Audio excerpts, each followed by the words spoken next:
Well, here we are again for another one of our Sunday Extra podcast sessions. And last Sunday, you talked a little bit about justice and equality, and it's just a deep, deep dive that there was no way that we were ever going to get anywhere close to really getting the most out of those topics. And I think in that, you referenced one of our daughter churches, Church in the Valley, that they had a series where one of their associate pastors, Matt Sprinkle, talked a little bit more in depth about some very hard to say words. Yes. Here's the funny thing, at least in the online version, there's editing. And that one word, like, I don't know how many times I said it, and I think I mostly said it right. So it'll be interesting to know how did it all work out on Sunday, because we're filming this before Sunday. Pray for me in reverse that Well, my daughter's learning a little bit of Latin. You know, she's in 6th grade and learning Latin, and she's pronouncing all of these things just fine. But I can't get all of those diphthongs together.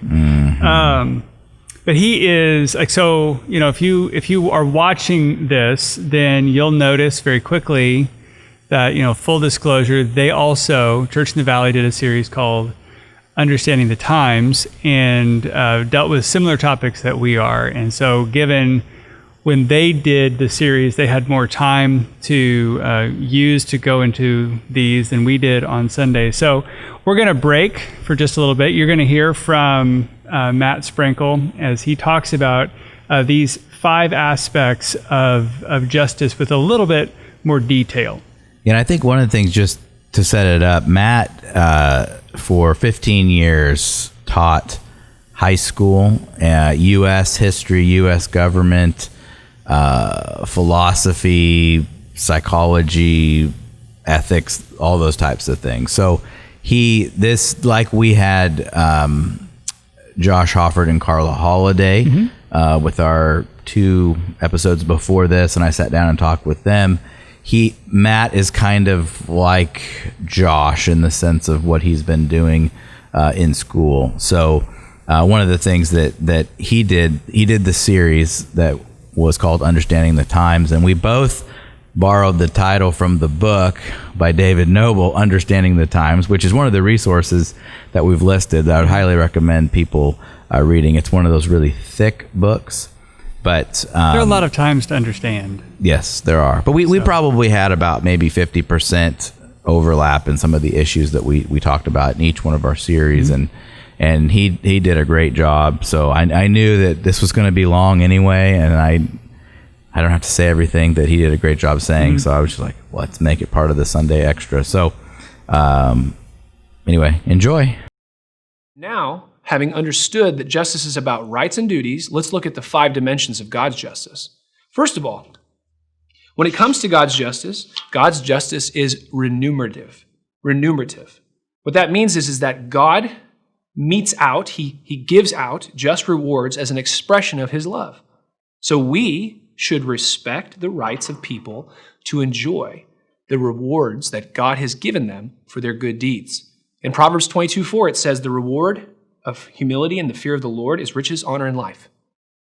So if I see somebody with riches, honor, and life, it could very well be that that's the reward that God has given them for humility and fear of the Lord. Look, none of us are perfect, and none of us have any claim against God. All of us have sinned, and so truly what we deserve is death and hell. But God has so decided in his love and mercy that in spite of all of our sin, he's going to reward us for the little good that we do. And it's not right for me to take away the blessings and the fruit that God has given you for the choices that you've made. This brings us to the second dimension of God's justice. God's justice is meritorious. It's meritorious. This means we want to live in a society that is as much a meritocracy as possible. We grant the idea that sometimes there's unequal distribution of money, unequal distribution of power, unequal distribution of opportunity based on merit, based on the choices people have made. You see, merit links choices and outcomes. It links cause and effect. Merit means that everyone has an equal chance to succeed and an equal right to try, but that we don't have an equal right to certain outcomes. And that's a very important distinction. Those who give greater effort, those who make better choices, have a right to enjoy success. This is what the Declaration of Independence means when it says pursuit of happiness.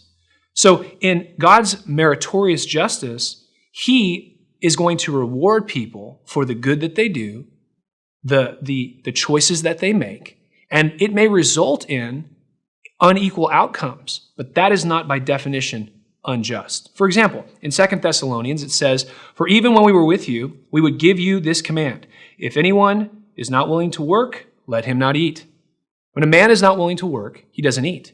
And if you show up, for example, in this church, and you see a man who's not eating and a man who is eating, that's unequal. But the question is it unjust? No. Because a man needs to work, he needs to produce so that he can eat. It shouldn't be that I work and you eat, or that you work and I eat. It's about merit. It's about people getting what they've worked for.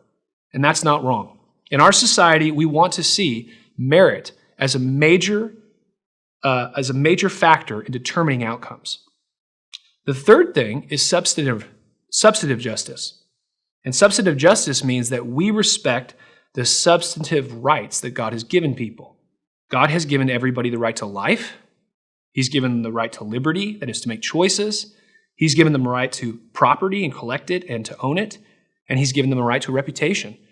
And so whatever definition of justice that I use, if I'm violating the substantive rights of people, if I'm taking away their life, their liberty, their property, or hurting their reputation in the name of justice, I've actually violated God's justice. God never does this. He doesn't violate the substantive rights that he's given people.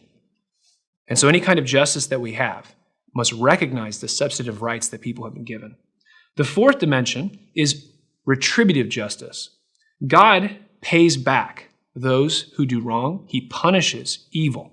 Just like 7-Eleven is open 24 hours a day, 7 days a week, Psalm 7:11 says, God is a righteous judge who displays his wrath every day, 24/7, 7 days a week, 365 days a year. God is pouring out wrath on this earth. He's punishing sin. He's paying people back justly for what they do that is wrong. This is what God does. He repays. It's called retributive justice. God metes out just punishment as an expression of his wrath. And so one of the things that you see in our society today is that everybody's calling for retribution. Everybody wants someone punished. And this is the only dimension of justice people are focusing on. They're not considering the other dimensions of justice in their call for justice. It's just retribution. It's just revenge. And yes, punishment for crime, punishment for injustice is a part of the way that God executes justice. It's not the only part. It's interesting. The Civil War, which was the worst conflict this country's ever gone through, the Civil War was over slavery and the expansion of slavery out west into the territories. The war was a long time coming, and 600,000 men died. An entire generation of American children grew up without dads, uncles, without brothers. 1.2 million Americans were maimed in that war and were crippled the rest of their lives. Both North and South sunk trillions in wealth into that war. It took 100 years for the South to recover economically from the war. When Abraham Lincoln was reelected, when he won the election of 1864, and he gave his second inaugural address in 1865, he stood before the people whose children had died in the war.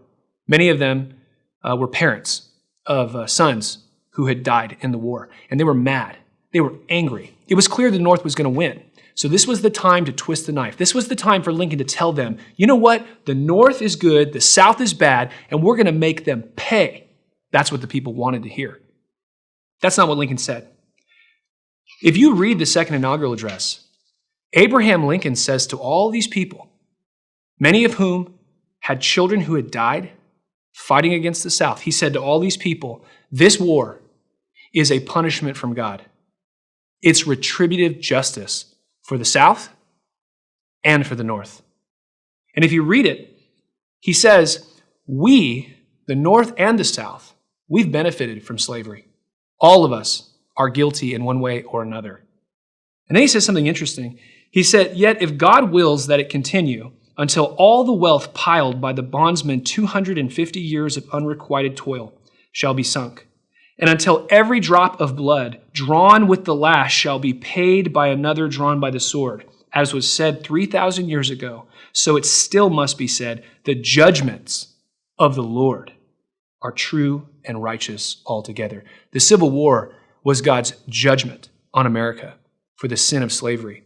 And Lincoln said, I bet you that if you added up all the money that we stole from slaves, and you took all the blood that we took from their lives, and you compared it to all the money that we've spent in this war, and all the blood of our sons that we poured out on battlefields, I bet you it'd be about the same. In other words, we're all guilty. What a powerful thing to say to people. He recognized that God is the one who pours out judgment. A lot of people today want retribution. And one of the reasons why is they don't believe that God is in the judgment business. There's a lot of people who want retribution because they don't think that God is pouring out his wrath every day, and they need to be the agents of wrath. That's not true. That's a lie. They are mistaken. God is, and God has, and God will continue to execute justice on this earth. And so as Christians, we don't have to have this pent-up rage and anger and frustration and anxiety that somehow people are all going to get away with the evil that they do. They will all give an account to God, and God is in the business of pouring out justice. There's a lot of talk today about reparations. That means to repay someone today for injustices that were done against their ancestors. But that's a really hard standard to apply. I mean, after all, we just saw businesses be burned to the ground. We saw individuals assaulted, in some cases shot at and murdered. We have the photos and the videos of the people who did it. Do you hear anybody who's calling for reparations, calling for those people to be brought before the court and made to pay back what they have done in damage? You don't. You don't hear that because the standard is not equally applied. Reparations, the idea that you pay for the sins of someone in the past, who can apply that? Couldn't all of us find some sort of societal force that has caused some sort of injustice in our life? For example, here's a photo of my grandparents. This is my Nana and Papa. They're Asian immigrants. They're Filipinos. They came here after World War II. I'm sure that if I did some digging, if I spoke to my mother, that I could find examples of racism and prejudice. I'm sure in some ways they were disadvantaged by the color of their skin. Am I entitled to be repaid for that injustice? My mother is an Asian American. Both her parents are Filipinos, but she married a white man, my dad. Should my dad pay my mom because he's white and she's Asian? Who wants to be on this jury? What judge would you trust to mete out this kind of justice? Part of the reason why there's so much talk of reparations today is because we don't think that God has dealt with sin in the past. We don't believe he's dealing with sin in the present, and we don't think he's going to deal with sin in the future. And so we've got to fix it ourselves. But in the process, we actually create more injustice, not justice. That's an important thing to keep in mind. And that's why this final dimension of justice is so important. It's called procedural justice. It's not enough to see the outcome as just, but the process you use must be just. God is a God of procedural justice. God uses fair processes in deciding things. For example, God is impartial. God is fair. He judges based on the truth. We have to judge based on the truth. We have to be fair. We have to be impartial. God is also an equal protector of all people's rights. He wants his governments to be equal protectors of rights. He wants his families to be equal protectors of rights. He wants his churches and his businesses. He wants the whole world to be a place of equal protection. We treat all according to the merits of their claims, not on the basis of their group identity.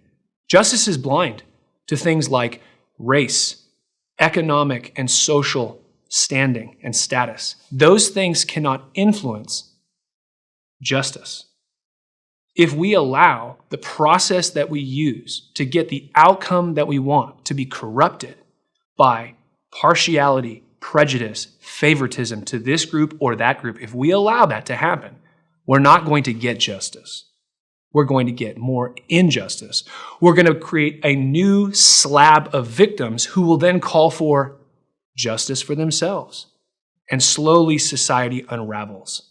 You have to exercise all 5 dimensions of justice to see in our culture the kind of justice that God has, the kind of justice that God does.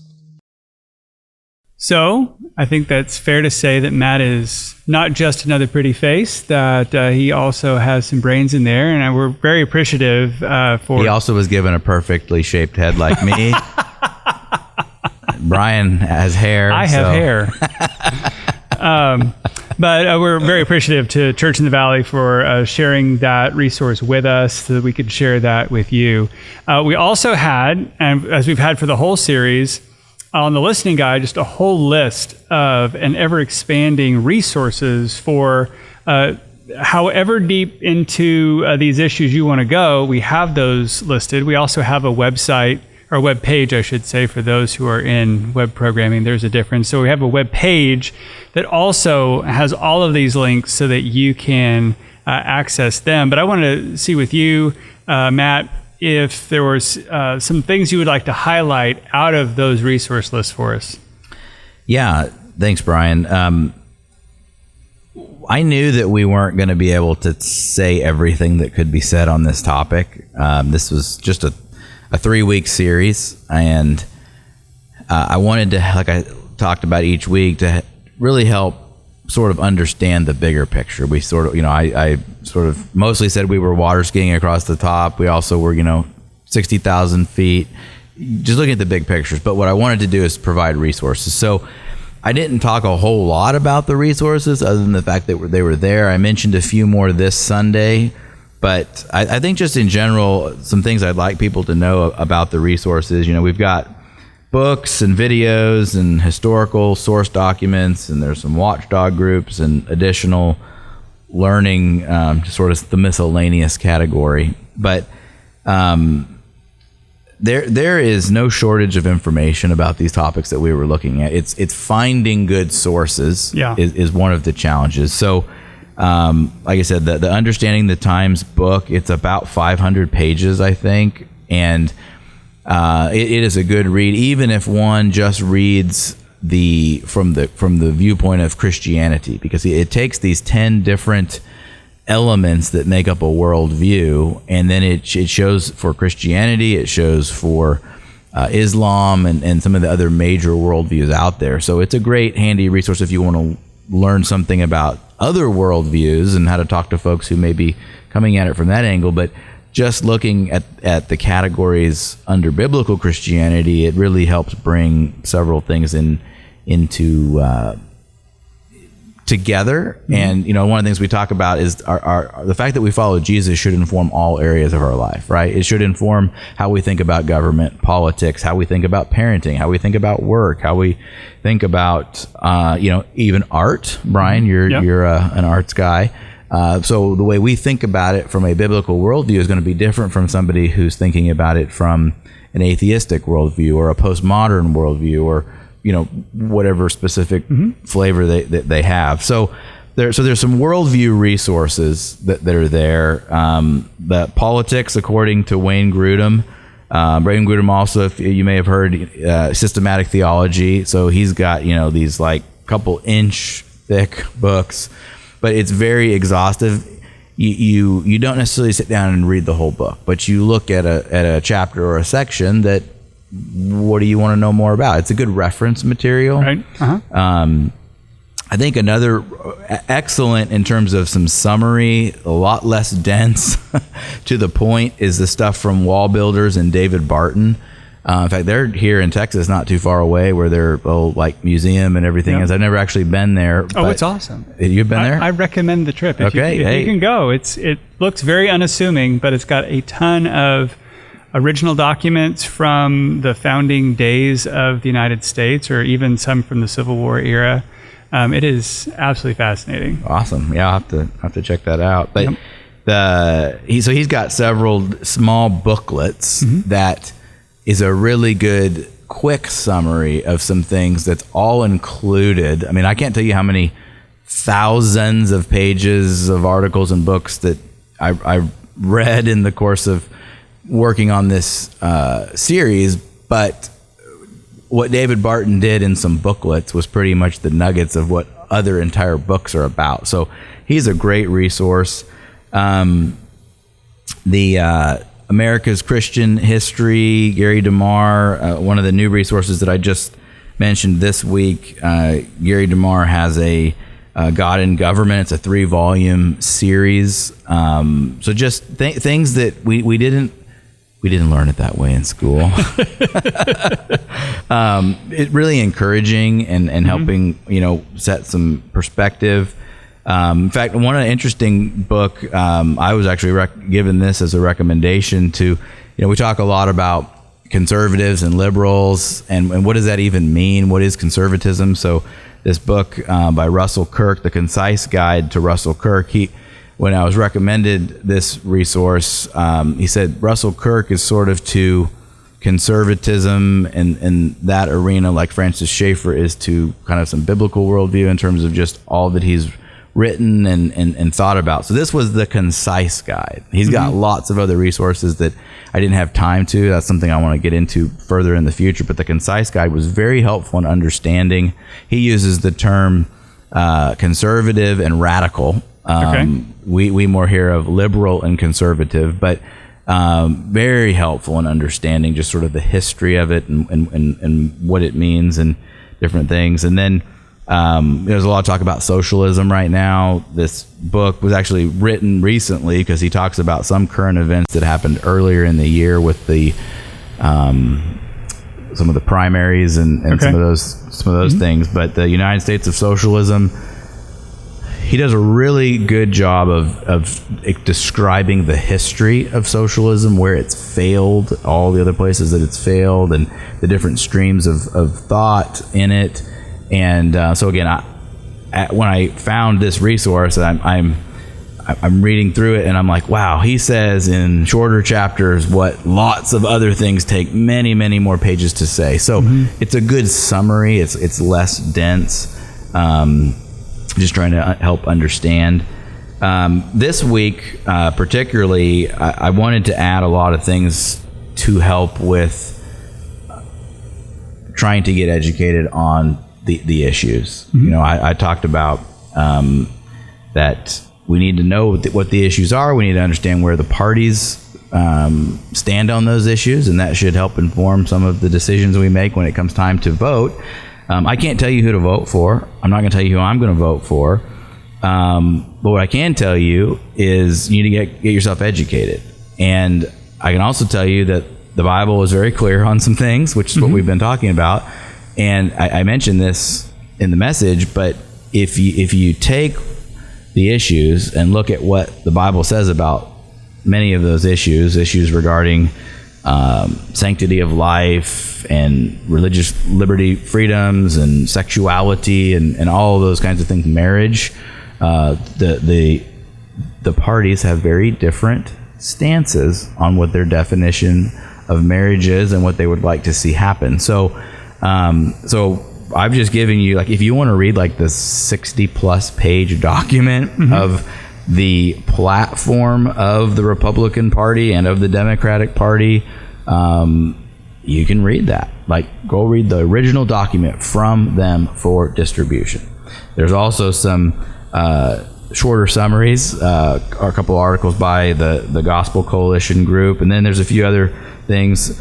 iVoter Guide, that's a great resource to try to understand where people are at. But really, my hope and my desire and my prayer is that people would get the understanding that they need.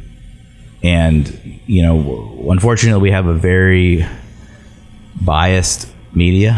In fact, I think it's interesting, Brian, why don't you share, we just, this week that we're recording this, we were gone out of town on a planning retreat, you and I, And in the car, we had some great discussions, and you were mentioning like the algorithm and what you even see, in social media and stuff, or even just Google. But so I think it'd be helpful to mention that what are we seeing and not seeing?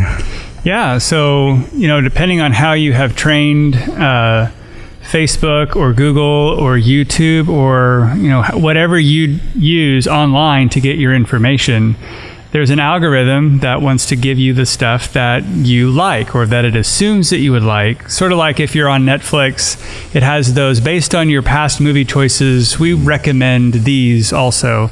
So you're not really ever aware of all the other stuff that might be out there. So if you've trained your internet to go down the Fox News hole, you're going to get those kinds of other videos or those other search results or those other kinds of things because the internet is thinking, oh, you lean in the Fox News realm, so you're going to get those kinds of stories. And the different issues are going to be painted in a certain direction. If you are more inclined to go down the CNN route, then you've trained the internet to go down that route for you as well. And so, I think there's a video we saw on Sunday that sort of said that the election is between different worldviews. That's really what the vote is. It's not about or whatever is going on in Congress as far as those elections go. It's really about worldviews at a national level. But at some other level, because of how we're getting our news, the election is sort of between what's really going on versus what do we think is going on. So becoming as educated on both sides of the issues and filtering all of that ultimately through what does the Bible say about these issues will really be helpful as you look at what do the candidates or what do the parties stand for as I walk into the voting booth, assuming we're all able to walk into the voting booth in November. Yeah, well, we're here in Texas, so I don't think that's an issue for us. Don't think but I so. know a lot of places. Yep. In fact, I heard this week one of the Carolinas just started their mail-in process. Yep. And we need a lot of prayer between now and the election, which is also part of why we're doing the 714 prayer challenge. So if you don't know what that is, set your alarm for 7:14 a.m., 7:14 p.m. Pray just at least 60 seconds. Pray for our nation. One of the resources we have is a prayer guide, gives some topics and things to think about. But yeah, there's a lot at stake. But I think the thing that I also really believe, I believe this is probably the most important election in my lifetime. But as I've also mentioned on Sunday, in one respect, it doesn't matter what the outcome is, because as followers of Jesus, we have a mission. We're going to keep doing that mission until Jesus returns. It's just the outcome of this election, depending on which worldview, which ideologies win, it may be easier or harder for us to continue to share and communicate the ways that we have been used to for so many years. But I think, actually there's a couple of resources that we'll get them added. They're not on the website yet, but we're recording this in advance. It's still early. It's still early, right? We're doing this early, but I don't think I mentioned it on any of the Sundays, but I recently, as in the last couple of weeks, read the Fox's Book of Martyrs, and there's an updated modern version, which was nice. In terms of the language that is used, and they also it's an older book. It's a very older book. Think King James. But because this is an update, I believe it went through around 2000. So wow. From when the last version of it was done, they added some things. So just to get a little closer down, we're at 2020 now, so it's still not current to date, but I tell you, that was a very hard book to read, but it was so encouraging.